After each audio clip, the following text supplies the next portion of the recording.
On December 22, 1989, the most feared man in Romania discovered something every dictator eventually learns: power does not disappear slowly. It collapses all at once. For 24 years, Nicolae Ceausescu ruled Romania through fear, isolation, and absolute control. His secret police, the Securitate, maintained one of the most aggressive surveillance systems in Eastern Europe. Neighbors informed on neighbors. Families whispered in their own homes. Food was rationed.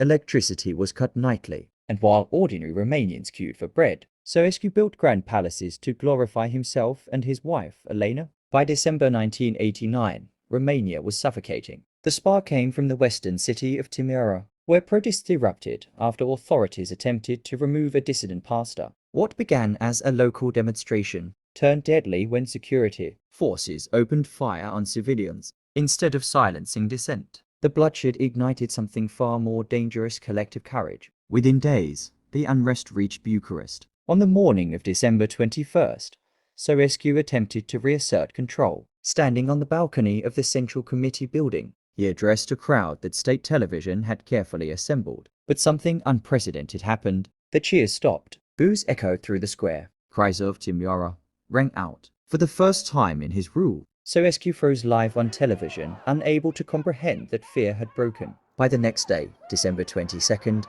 the regime was unraveling. As protesters flooded the streets, the Romanian army faced a historic decision. For years, it had obeyed Ceausescu's commands. Now, under pressure from both the population and internal dissent, key military leaders, including General Victor Ceausescu, refused to continue firing on civilians. The army withdrew its loyalty. And in authoritarian systems, when the military steps back, power vanishes instantly. Inside the Central Committee building, panic replaced authority. By midday, the crowd breached the perimeter. Ceausescu and Elena fled to the roof, where a helicopter waited. The image became iconic: a dictator escaping his own people from the air. But even in flight, reality caught up with him. Pilots claimed fuel shortages. Control towers denied landing permission. Soldiers who once saluted him now ignored his orders. Within hours, Nicolae Ceausescu was no longer president, no longer commander, no longer feared. He and his wife were captured near the town of Trovite. What followed was swift and brutal. On December 25th, after a rushed military trial, Nicolae and Elena Ceausescu were executed by firing squad.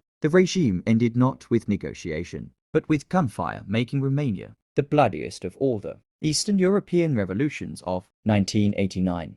More than 1,000 people died in the chaos of those final days. Globally, the fall of Ceausescu sent a powerful message. The Iron Curtain was not dissolving peacefully everywhere. While Poland negotiated, East Germany opened borders, and Czechoslovakia transitioned quietly, Romania exploded. It revealed the cost of prolonged repression: that when pressure is held too long, collapse becomes violent. For the Cold War world, December 22, 1989 confirmed that Soviet-backed authoritarian systems could fall in days once fear evaporated. Moscow did not intervene. The age of absolute control in Eastern Europe was over, but the deeper lesson reaches beyond Romania. Ceausescu did not fall because of foreign invasion or economic collapse alone. He fell because people stopped believing in his power and because the army stopped enforcing it. Dictatorships appear strong until the moment they are exposed as fragile illusions, sustained only by obedience. Why does this still matter today? Because power structures across the world still rely on fear, surveillance, and silence.